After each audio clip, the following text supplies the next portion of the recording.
even if you're not a golf fan, you know of the regalness of the Masters. But I want to know, Harry, do you think it's overkill?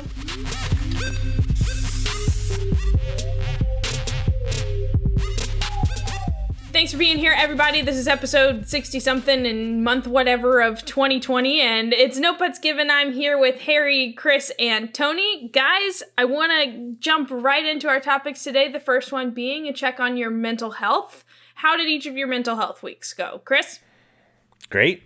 We got 14 inches of snow on Sunday into Monday of last week and helped quell the fires. We've been having these crazy fires, two largest wildfires in state history, and so it really helped a bunch with that. I didn't get to play as much golf as I wanted to, but that was a huge benefit. I got to spend a lot of time with my kids and just hanging out and basically not having a schedule every day, that's very liberating to me. So a lot of hot tub time, a lot of ice cream. Do you feel refreshed? I feel fat. Tony, how about you? How was your mental health week? Are you back and ready to work? Slowly ramping up, I guess. It rained here every day except for the one it snowed. So I didn't get to play any golf. Instead I just sat on my couch in front of the Xbox for literally 8 hours a day. So that was fine. Mindless. So you reverted to full teenage boy. I really did. Yeah, it was probably less parenting than my wife would have liked as well. But you need something to do, Amelia? Yeah, get over here. Watch me play Xbox. That's what you're doing today. What were you playing? So I bought the new FIFA game. So I hadn't bought a FIFA in I couldn't even tell you. Do you have 2008? 2008? I don't keep them. You might be able to play me. Yeah, you were in 2008 FIFA? As I was told, yeah. I never actually played it, but I was definitely on Championship Manager under Yeovil Town. So you were like some kind of scrub player in the third. Oh yeah, I was terrible. I was like 0.00, maybe overall 2 for the pace. Overall 47 kind Something of thing. like that, maybe less. I don't know. Yeah. Well, Harry, we now know you're on the 2008 FIFA, so we think. But how was your mental health week? Somebody out there has to have it. Yeah, somebody's gonna pull it out. If you do, please tell us. Please let me know, because I have never played it, and I want to know if I actually am on it or if they lied to me. Anyway, Harry, how's your mental health? It was good. Went to Puerto Rico and hung out on the beach with you. So you had a great time. Yeah. Because I'm fun. Do you feel like the week off made you ready to come back to work refreshed? Yeah, I was revitalized. I come back Monday and I was like, I'm actually ready to get back to work because I had some projects I wanted to get going and it was kind of exciting to get back to them. All right, well, good. So we're going to jump into our next topic of this week. As we know, later this week, the Masters kick off. But I want to check in and see what the three of you think about the Masters taking place in November this year. Chris, how do you think the Masters is going to be different in November versus April? Yeah, it's a great question. I don't actually think, playing-wise, score-wise, in terms of the tournament itself, I don't think we're going to see a markedly different result than we would have seen, had it been played at its typical time. Obviously, the weather might be a little bit different, although I believe forecast is roughly similar temperatures, maybe a little bit more moisture, but we've had really wet Masters before, most notably when Zach Johnson won laying up on every par 3, on every par 5. I lay up on the par 3s. I don't know if anybody else does. But, I think, it's going to be different just because of the time of the year, and there's certainly going to be things that maybe look or feel a little bit different, but that's kind of this year too. Everything has kind of looked and felt a little bit different. But as far as the results go and how the tournament unfolds, I think it's probably going to be actually pretty similar.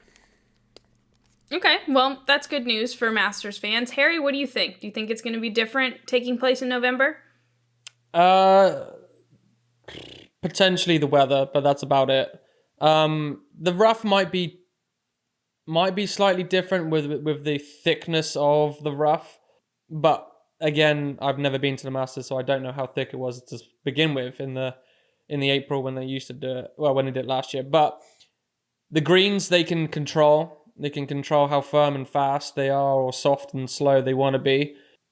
I believe they got heaters underneath the green, so they can change it whenever they want. So that will play a factor into, if it's windy, they might soften them up a little bit, make them so you don't put them into the green, into the water or whatever it is. So I think it will be placed pretty similar. I don't think results-wise are going to be that much different unless you have a very windy Masters week. Well, you do have a rumor about the course being somewhat different, right? Yeah, I've just heard a couple of rumors here and there. The 13th, the rumor is that they've put a huge tree on the left side of the fairway. They don't know if that's officially true, but it's just a rumor. But there is a couple of people that have played it recently and have maybe confirmed that there is a tree there. So it still remains a very large mystery. We'll find out next week. It'll either be there or it won't. I mean, right. It won't be a lot of Either mystery. Tree or no tree. Yeah, I don't know. But yeah, thank you for the Breaking rumor news, clarification. there may or may not be a tree. that's why I'm on this show, guys. To give you clarification. Tony, how about from the fan perspective? Do you think the Masters taking place in November is going to make a difference for the fans and the viewers? Well, I mean, sort of not having patrons. There is going to, I mean, it'll be interesting to see what they do, right? Augusta's certainly not opposed to pumping in artificial noises, so maybe you'll still hear those roars on Sunday. I don't know. I think the interesting thing for me anyway is kind of guy who geeks out on this stuff and likes to put things in their proper perspective. The TV ratings will be interesting, seeing the Masters on Sunday go up against the NFL head-to-head for the first time.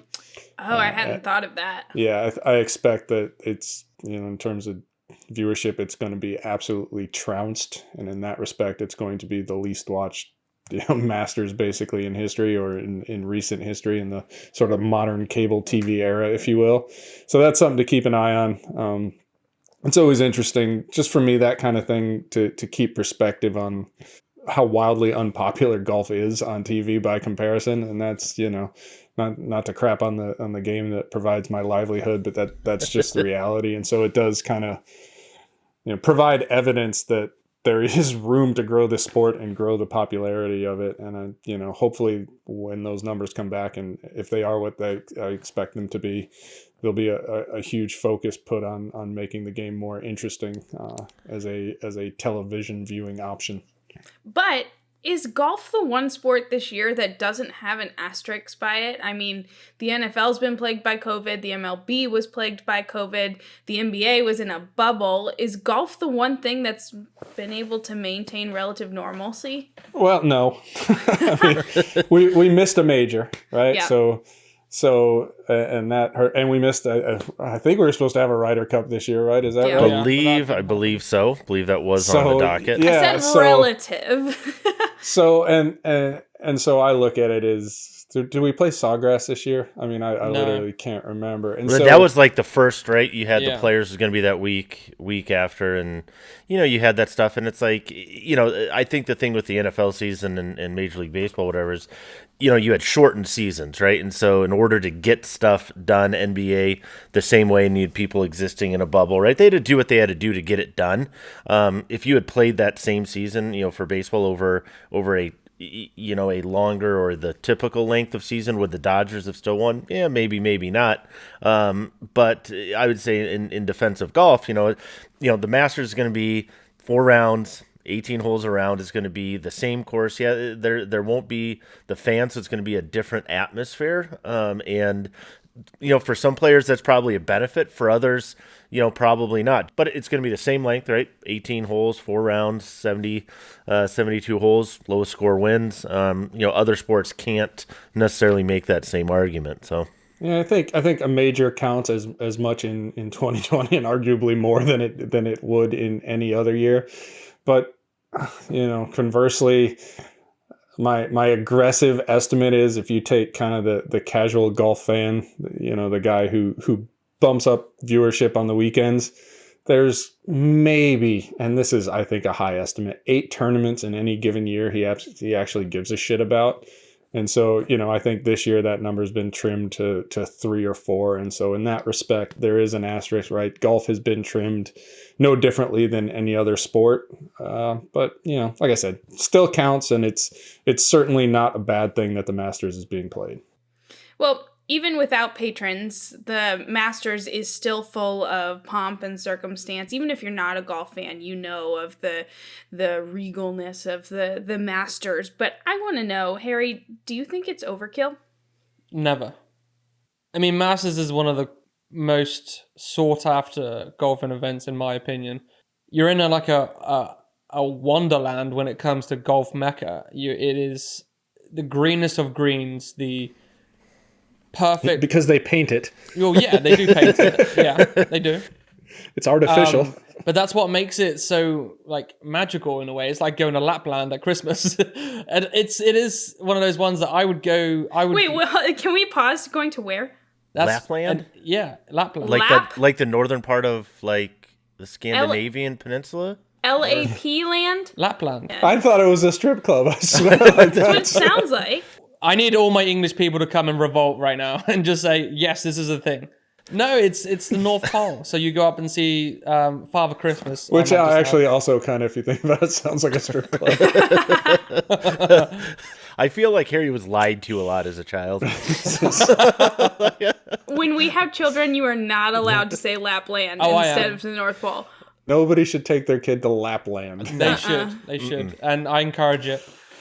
Anyway, boy, please continue. I would say that Augusta, the Masters, are one of the ones where it is the golfing heaven for everyone across the world when it comes to the golfing season. It is just pristine, perfect, and precise to a T. Yes, it's only a small amount of players, so when it comes to a major, it's not open to everyone that could qualify for it, but it still makes kind of like Augusta, not open to everyone or anyone for that matter. Anyone. So it is exclusive to the best of the best.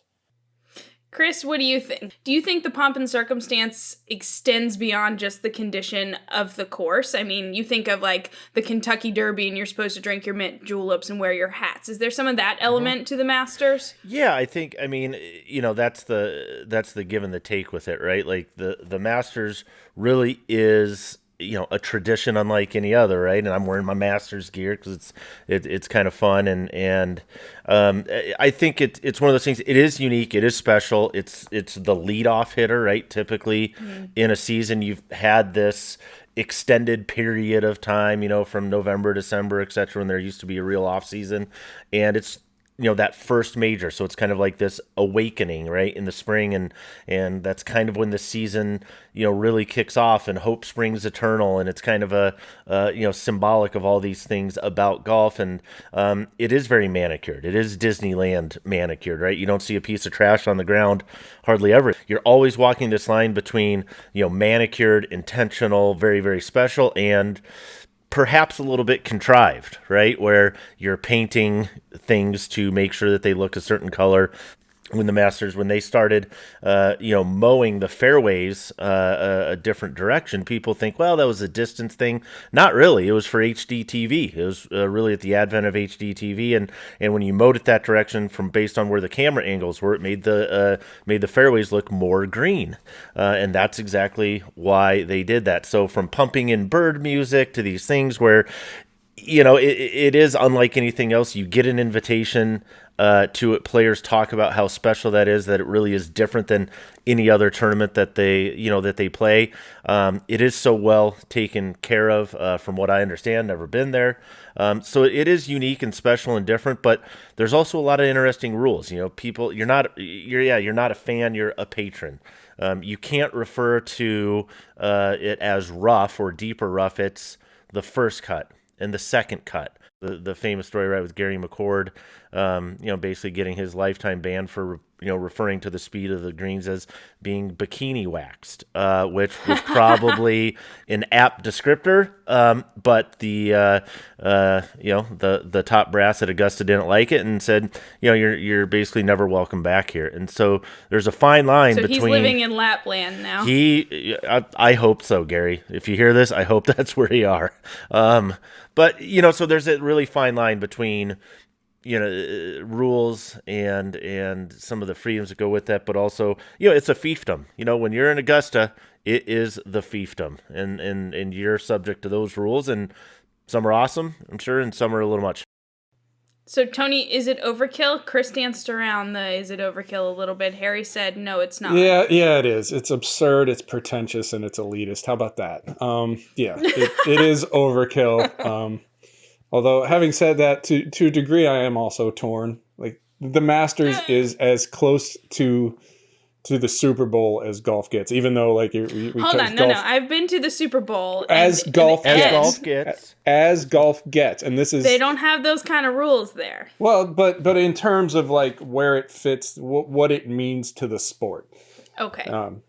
So in that respect, it is important, but to hear it talked about as hallowed ground and things like that. Look, nothing of any real, actual, meaningful significance has ever happened at Augusta National. Somebody won a sporting event, right? Like, democracies were not decided, wars were not fought. Nothing of consequence has ever happened. It's not the Acropolis, no? Yeah, nothing. Nothing of consequence has ever happened at Augusta National. Nothing of...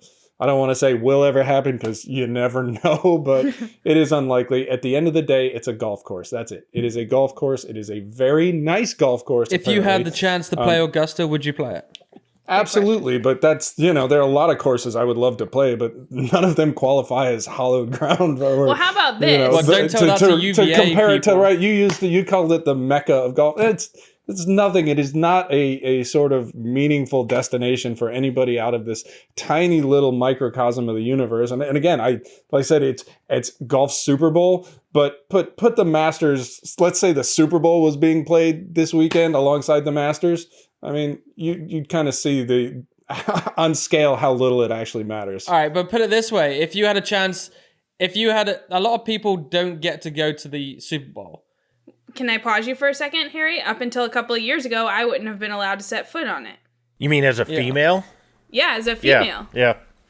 And this is kind of my issue, and this is why I'm torn with Augusta. I feel like it is in many ways represents everything that is great about golf, right? It's like this beautiful scenery and this amazing architecture from a golf perspective, and the views and sort of, again, perfect conditions. That is everything everybody could hope for from a golf course. And at the other side, it represents everything that is absolutely wrong with golf, right? It is elitist. It is unattainable. It is priced so far beyond what is affordable for the average golfer. Basically, you require an invitation from a group of comprised of largely older white men, and that, hey, that is just how it is, and it's how it has always been at Augusta. But whether you're okay with that or not, it still meets the definition of elitist. And certainly when we talk about the need to grow the game and growing the game, let's concede right now, it is not Augusta National's responsibility to grow the game by any measure. But if you're looking to hold something out as a carrot, is sort of like, hey, this is a reason why you should play golf. Like, it is so far beyond the scope of anything that hits the list. It's, in that respect, it's like, why? I think that's a really good point, though.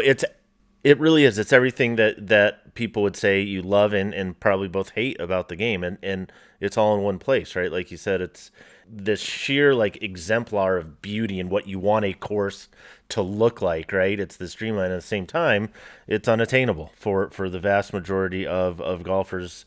They'll never step foot on the property, certainly never play the course, and when people get frustrated about golf, be them, it doesn't really matter, right? I mean, people that, like I said, aren't maybe rich white males, they're not the dominant demographic, and so it is by definition elitist. And is that okay? I mean, it is what it is. but it's hard to have that resonate with a lot of people where it's like, oh, yes, Augusta, yes. Yeah, and I think look, it's reality. It's I don't love it, but it is also perfectly acceptable to have these clubs that have varying membership requirements, right? Like that is part of society. What if one of the membership requirements is male? Again, it's not my rule to make, and I accept that, but to sort of also hold that up as, again, the place that hosts the greatest event that the sport offers, that's where it gets a little dicey, I think. Yeah, private clubs can make their own rules, right? That they're inherently private, right? That's fair. That's fair. You could have, private club. Other sport, a private club could be 100% female and say, males can only play Tuesdays after 2 p.m. If they wanted to, well within their rights. Yeah, absolutely. Does that send the message you want? All those things where, that really isn't up for us to decide. You can have a club, whatever you want. He-Man woman haters. Yeah, that's exactly what I was going to say. Yeah. All right, well, now we're going to watch Masters anyway. Let's be real. Whether it's elitist, we're going to have it on and probably switch with a little bit of NFL games, right? I will. I typically pick it up on like number 13 or 14 on a Sunday afternoon if I've got stuff to do. Anywho, shall we play Love It or Leave It? Sure. Yeah. Okay, I've got only a couple today because we've been talking a lot of Masters, but a couple of things here newsworthy that I want to know if you love it or leave it. So, Tony, Callaway acquiring Topgolf. Do you love it? I'm going to be the guy that hates everything in this broadcast. Yeah, I'm going to leave this, and okay. And the reason why, I think, look, Topgolf has been an integral part of boosting Callaway. Like the revenue that it's generated has helped that company immensely. But I remain skeptical of Topgolf as a long-term viable business. I think. Why? I think it's one of those things that people enjoy for a little while and will just slowly get bored with, like, laser tag, for example, and until the next thing comes along, because there's no, the idea of Topgolf and why it's compelling from a business standpoint is that it got people who wouldn't normally go to a golf course and has them swing golf clubs. But ultimately those people, by and large, from what I can tell, don't necessarily convert to golfers, and COVID's been a little bit different, so we'll see. And so I think they're sort of subject to the whimsy of. But is that Topgolf's point? Is it to create golfers that go out to the course? Because Harry and I have been a couple of times recently, and the lines are out of the door still. Yeah, and I could be wrong, and Callaway certainly hopes I'm wrong, and I have no issue being wrong. But I think it's one of those things that is just subject to whimsy and the blowing winds, and eventually something else that's cool and fun that also attracts non-golfers is going to pop up, and at that point you're going to start to see the numbers diminish. That's what I think is going to happen, and again, I'm happy to be wrong. Chris, love it or leave it. Callaway acquiring Topgolf. I love it from Callaway's perspective, and this is why. And I'm not doing it just to disagree with Tony, but I think that what we've seen in the last, I don't know, call it year or 2 years, as Callaway has acquired different businesses underneath their portfolio. Travis Matthew, Ogio, Jack Wolfskin. Got to remember Big Jack, which, okay. What they're attempting to do. I think Callaway would prefer you don't remember Big Jack. Yeah, possibly, right? What it looks like they're trying to do is really, try and almost equipment-proof the business. And so for Callaway's long-term viability as some type of a company and business and what they're looking to do, obviously they feel like this is a positive move for them. Wu-Tang 101. Yeah, for golfers, I don't like the move because it takes Callaway one more step removed from, I think, being a serious equipment-focused golf company. Now it's continuing to become a golf company, of which golf equipment is one part, but with each additional thing that they add to the portfolio, right, there's going to be potentially less emphasis, less resources dedicated to certain parts of it, and again, as a publicly traded situation. You're constantly looking for ways to generate more revenue. And if this allows them to do that from a company standpoint, great. That's really good for them. But from a golfer standpoint, the last thing I want is looking at a company that's looking to invest in things that aren't going to necessarily directly help them, make better golf equipment. And I don't see how investing in Topgolf allows them to do a better job on the golf equipment and golf ball side. So from that part, I don't love it. All right, Harry, what about you? Love it or leave it? Topgolf being a part of Callaway. I love it. I think they see the trend of where golf is going, and it's trendy, and it's new, and it's exciting, and it's going to survive, in my opinion, because they have alcohol, and alcohol is a big generator. And if it's always somewhere, there's a million places that have alcohol. Yeah, but not to hit golf ball. People go bowling. Not like they used to, and I love that analogy. The next one. The return of Adams Golf as something that you can buy. Harry, love it or leave it? I leave it purely because I don't know that much about Adams Golf. Only a little bit coming out of England, but I don't know all the hype about it, so I don't really care. Not sold at Lapland. Not at Lapland. Not part of the Lapland experience. Nope.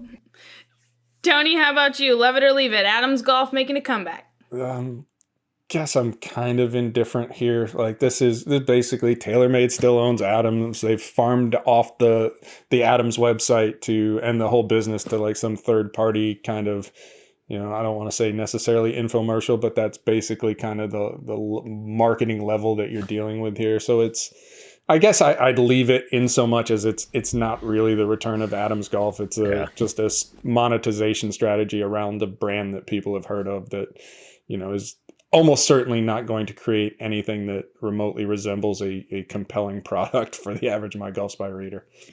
Chris, are you leaving it too? I'm leaving it. I can't leave this more. It's like wheeling out the old rock star from the 70s and for like one more last show, let's just see what we got. And everybody kind of looks at each other like, ooh, this kind of feels somewhere between desperate and bizarre, or like Ozzy's fifth farewell tour kind of thing. Yeah, like the fourth wasn't enough, Ozzy.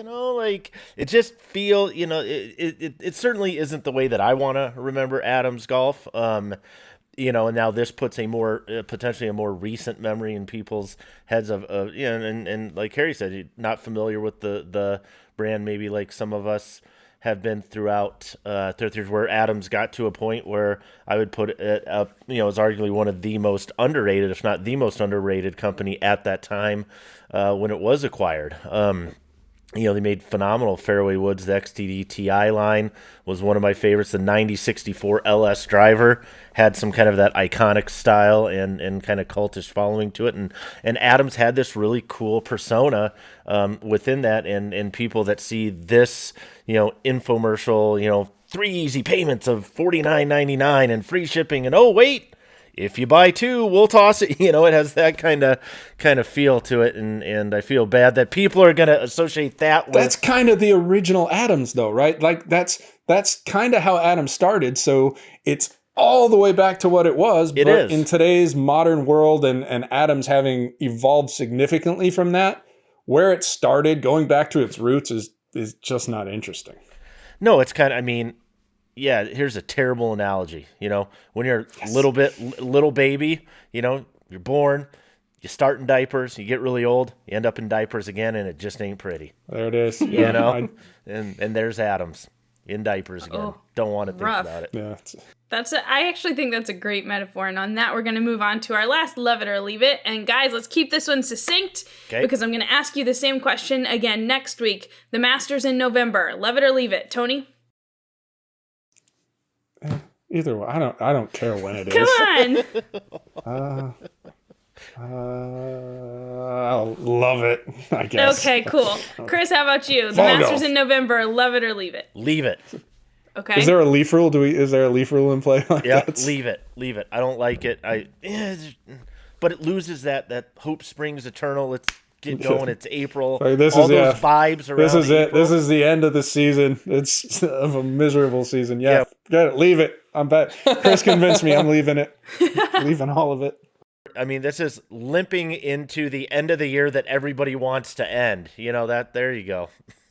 Harry, love it or leave it, a Masters in November. Leave it, because when you think of Masters, you think of April and the start of the season, so I'm leaving it. Okay, I'm going to ask you the same thing next week and see if it's changed. See if you get anything out of November coverage. All right, so we played Love It or Leave It, but I'm going to double do it today. We're also going to have a hot seat. Ooh. So guys, are you ready? Shall we get a drum roll? It's time for the hot seat. So, Harry, who wins the Masters? Tiger Woods. Why not? Okay, solid answer. Not really. Tony? But Tony, your turn in the hot seat. Who wins the Masters? Normally, I would say Bryson. Like, that's my go-to for everything. But, like, just as soon as you ask the question, like, instead of going to Bryson, I just flip to John Rahm. I like that one. Yeah. Yep. Chris, you ready for the hot seat? Sure. Okay. Who wins the Masters? Justin Thomas. He finally gets it done. All right. I like those. So I wrote these down. We'll revisit this next week. So we've got a Tiger Woods, John Rahm, Tony? John Rahm. Okay. Justin Thomas. JT. All right, guys. So in the meantime, if you need something to watch while you're waiting for the Masters, football is on. But a couple of weeks ago, we also talked about whether or not golf needs a dress code, kind of playing on the same idea of is the Masters protocol overkill. So take a look at that, and we'll see you next time. We out. And if you want to go night clubbing, they have the same kind of bloody thing, where you have to wear black shoes and black socks. Just weird. We're weird. Yeah, we get it.